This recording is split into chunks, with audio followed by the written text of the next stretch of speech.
بسم الله الرحمن الرحيم. بسم الله الرحمن الرحیم الحمد للہ وکفا والصلاة والسلام علی من لا نبی بعد اما بعد. عزیز طلبہ، آج کتاب الہدایہ جز 40 کا سبق نمبر 255 ہے، اور اس سبق میں انشاءاللہ جنس متعلقات الدعوہ من الاصول والتفریعات وغیرہما کے متعلق بات کریں گے. اور کتاب کی عبارت المدعی من لا یجبر علی الخصومت سے لے کر وہو حد عام صحیح تک ہوگی. الاصول المتعلقۃ بالباب. کتاب دعوہ شروع کرنے سے پہلے ہم چند اہم اصول تعریفات ذکر کرتے ہیں کہ جن کو سمجھنے اور یاد کرنے سے کتاب الدعوہ کا سمجھنا آسان ہو جائے گا. تو نمبر 1، لا قضاء بدون الدعوہ فی حقوق العباد. بندوں کے حقوق میں بغیر دعوہ کے فیصلہ نہیں ہو سکتا. نمبر 2، البینۃ علی المدعی والیمین علی من انکر. بینہ ہمیشہ کے لیے مدعی پر ہوگا اور قسم مدعی علیہ پر یعنی منکر پر آئے گی. یہ شریعت مطہرہ کے اہم اصولوں میں سے ایک اصل ہے. ابھی مدعی کون ہے اور منکر یا مدعی علیہ کون ہے، اس کی مختلف تعریفات کی گئی ہے. ذیل میں ہم چند تعریفات ذکر کرتے ہیں. نمبر 1، المدعی من اذا ترک ترک والمدعی علیہ من اذا ترک لم یترک. مدعی وہ ہے کہ جو اگر خصومت چھوڑنا چاہے تو اس کا پیچھا نہ کیا جائے، اور مدعی علیہ وہ ہوتا ہے کہ جو اگر خصومت چھوڑ بھی دے تب بھی اسے نہ چھوڑا جائے. یعنی مدعی علیہ خصومت پر مجبور ہے اور مدعی کو اختیار ہے چاہے خصومت کریں اور چاہے چھوڑ دیں. دوسری تعریف یہ ہے کہ المدعی من یدعی خلاف الظاہر والمدعی علیہ من یتمسک بالظاہر. مدعی وہ شخص ہے کہ جو ظاہر کے خلاف دعویٰ کرتا ہے، اور مدعی علیہ وہ شخص ہے کہ جو ظاہر پر اخذ کرتا ہے.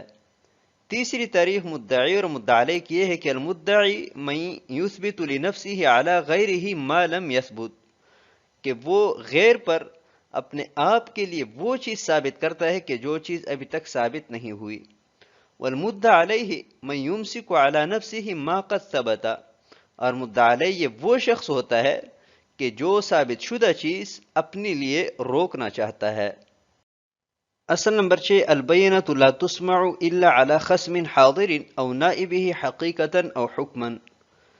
کہ بینہ مدعی کی طرف سے پیش کردہ گواہوں کو نہیں سنا جائے گا مگر اس شخص کے خلاف کہ جو مجلس قضا میں حاضر ہے، یا اس کی طرف سے حقیقتا یا حکما کوئی نائب حاضر ہے. نمبر 7، البینۃ لا تسمع الا بعد دعوی صحیحۃ. بینہ اسی وقت سنا جا سکتا ہے کہ جب مدعی کی طرف سے دعوی صحیحہ قائم کیا جائے. نمبر 8، الدعوی لا تصح الا علی معلوم. کہ معلوم چیز یا کسی معلوم فعل پر ہی دعوی صحیح ہے. نمبر 9، بینۃ الخارج اولا عن بینۃ ذی الید فی الملک المطلق. کہ ملک مطلق میں خارج یعنی مدعی کا بینہ اولا ہے قابض کے بینہ سے، یعنی مدعی علیہ کے بینہ سے. جب دونوں کی طرف سے بینہ پیش کیا جائے تو قاضی صاحب مدعی کے بینہ کے اعتبار کرتے ہوئے فیصلہ کریں گے. نمبر 10، الترجیح انما یقع بقوة فی العلت لا بکثرت العلل. کہ بینہ کو جو ترجیح دی جائے گی وہ علت میں قوت کی بنیاد پر دی جائے گی، نہ کہ کثرت علل کی بنیاد پر. نمبر 11، الترجیح عند اقامت البینتین علی تلقی الملک من واحد بسبق التاریخ ثم بالید ثم بالانفراد بالتاریخ ثم بقوت فی نفس العقد. ایک ہی شخص سے دو آدمی حصول ملک کے مدعی ہیں اور دونوں کے پاس بینات بھی ہیں، تو قاضی صاحب کے سامنے اگر دونوں بینہ پیش کریں تو قاضی صاحب ان دو بینات میں سے کس کے بینہ کو کس بنیاد پر ترجیح دیں گے، تو اس کے لیے چند اسباب ذکر کی ہے. تو پہلا سبب بسبق التاریخ، کہ ان دونوں میں سے جو شخص حصول ملک کا پہلے مدعی ہے، یعنی ایک شخص کا دعویٰ یہ ہے کہ میں نے یہ چیز 1 تاریخ کو حاصل کی ہے اور دوسرا کہتا ہے کہ میں نے 10 تاریخ کو حاصل کی ہے، تو 1 تاریخ والے شخص کے بینہ کو ترجیح دی جائے گی. ثم بالید، اگر سبق تاریخ میں دونوں برابر ہے یعنی دونوں 10 تاریخ پر مدعی ہے، ایک بھی کہتا ہے کہ میں نے 10 تاریخ کو حاصل کیا اور دوسرا بھی یہی کہتا ہے، تو پھر دیکھا جائے گا کہ کس کے قبضہ میں مبی ہے۔ ثم بالانفراد بالتاریخ، تیسری چیز یہ ہے کہ ان دونوں میں سے جو تاریخ پر منفرد ہے، یعنی ایک کو تاریخ معلوم نہیں ہے اور دوسرے کو معلوم ہے، تو جس کو تاریخ معلوم ہے اس کے بینہ کو ترجیح دے کر اس کے حق میں فیصلہ کر دیا جائے گا۔ ثم بقوت فی نفس العقد، پھر دونوں نے جس عقد کے تحت ملک حاصل کیا ہے تو ان عقود کو دیکھا جائے گا کہ جو عقد زیادہ قوی ہے اس کے مالک کے بینہ کو ترجیح دی جائے گا اور اس کے حق میں فیصلہ ہو جائے گا۔ نمبر 12 البینات للالزام والقضاء بها فالبینۃ الملزمۃ اولی من غیر الملزمہ، کہ گواہوں کی گواہی قائم کرنا یہ الزام کے لیے اور اس پر فیصلہ کے لیے ہیں، تو ہر ایسی گواہی کہ جس سے کوئی چیز کوئی حق لازم ہوتا ہے وہ اولا ہے اس گواہی سے کہ جو غیر ملزمہ ہے۔ نمبر 13 البینات للاثبات، کہ گواہیاں جو پیش کی جاتی ہے وہ کسی چیز کو ثابت کرنے کے لیے ہیں۔ نمبر 14 تترجح احدى البینتین بزیادۃ الاثبات، کہ دو بینات میں سے جو مثبت علی زیادہ ہے اس بینہ کو ترجیح دی جائے گی۔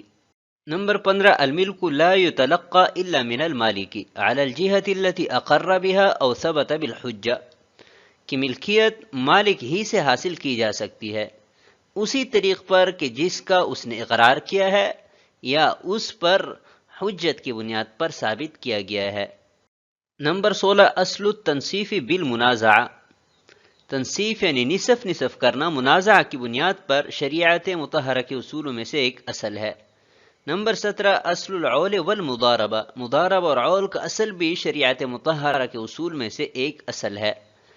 نمبر 18 لا یمین الا عند عدم البینہ، قسم کا مطالبہ اسی وقت کیا جائے گا کہ جب مدعی کے پاس بینہ نہ ہو۔ نمبر 19 لا استحلاف فی الخصومات الا باللہ عز وجل او صفاته دون الطلاق والعتاق، کہ خصومات میں اللہ تعالیٰ کی ذات یا صفات کی ہی قسم لی جائے گی، طلاق اور عتاق کی قسم نہیں لی جا سکتی۔ نمبر 20 انما يحلف على البتات اذا كان الاستحلاف على المدعى عليه او ما في يده اصالة، واذا كان الاستحلاف على ما في يد غير المدعى عليه فيكون على العلم۔ قسم کی دو قسمیں ہیں جیسا کہ پہلے بیان کیا جا چکا ہے، ایک قسم علی البتات ہے اور ایک علی العلم ہے۔ تو قسم علی البتات کب لی جائے گی اور قسم علی العلم کب لی جائے گی؟ تو اس کے لیے ضابطہ یہ ہے کہ اگر قسم کا مطالبہ مدعی علیہ سے ہو یا اس چیز پر قسم لی جا رہی ہے کہ جو مدعی علیہ کے قبضہ میں ہے، تو اس صورت میں قسم علی البتات لی جائے گی۔ اور اگر قسم اس چیز کے متعلق لی جا رہی ہے کہ جو مدعی علیہ کے علاوہ کسی دوسرے شخص کے قبضہ میں ہے، تو اس صورت میں مدعی علیہ سے قسم علی العلم لی جائے گی۔ نمبر 21 الیمین لا تحول عن مواضعها، قسم اپنی جگہ سے نہیں ہٹائی جائے گی، فلا ترد علی المدعی، لہذا قسم مدعی علیہ ہی سے لی جائے گی، مدعی پر رد نہیں کی جائے گی۔ نمبر 22 المتبايعان اذا اختلفا والسلعة قائمة تحالفا وترادا، کہ بائر مشتری کا اگر اختلاف ہو جائے اور حال یہ ہو کہ جو سامان فروخت کیا گیا ہے وہ موجود ہے، تو دونوں قسم اٹھا لیں گے اور ایک دوسرے کو ثمن اور مبیع واپس کر دیں گے۔ نمبر 23 النقول حجت علی المدعی علیہ یقضی بہ للمدعی، کہ قسم سے انکار کرنا یہ مدعی علیہ کے خلاف حجت ہے جس کی بنا پر مدعی کے حق میں فیصلہ کیا جائے گا۔ نمبر 24 الافتداء عن الیمین جائز وتسقط تلک الیمین ابدا، کہ قسم کی طرف سے فدیہ دینا جائز ہے اور فدیہ دینے سے قسم ہمیشہ کے لیے ساقط ہو جائے گی۔ نمبر 25 النقول بدل عنده اقرار عندهما، کہ قسم سے انکار امام اعظم ابو حنیفہ رحمہ اللہ تعالی کے نزدیک بدل ہے اور صاحبین کے نزدیک اقرار ہے۔ یعنی امام صاحب فرماتے ہیں کہ جب مدعی علیہ نے قسم سے انکار کیا تو وہ خصومت کو ختم کرنے کے لیے مدعی کے لیے مدعا کو چھوڑ رہے ہیں، اور صاحبین فرماتے ہیں کہ مدعا علیہ نے جب قسم سے انکار کیا تو اس کا مطلب یہ ہے کہ وہ اقرار کر رہا ہے کہ یہ چیز مدعی کی ملکیت ہے۔ نمبر 26، لا تکرار فی الیمین فی الخصومات الا اذا رأى القاضی التغلیظ، کہ خصومات میں قسم میں تکرار مشروع نہیں ہے، البتہ اگر قاضی صاحب تغلیظاً کسی سے مکرر قسم لے تو اسے اختیار حاصل ہے۔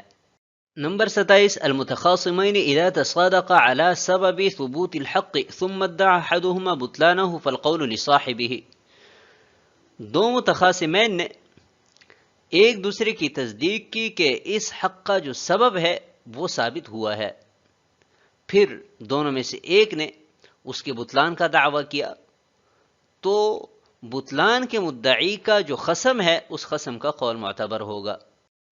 نمبر 28، کل من یکون خصما فی حق یکون خصما فی سبب ذلک الحق، کہ ہر وہ شخص کہ جو کسی حق میں خصم ہے تو اس حق کا جو سبب ہے اس میں بھی خصم ہوگا۔ نمبر 29، الاعتبار للمعانی دون الصور، کہ اعتبار معانی کا کیا جاتا ہے نہ کہ صیغوں کا۔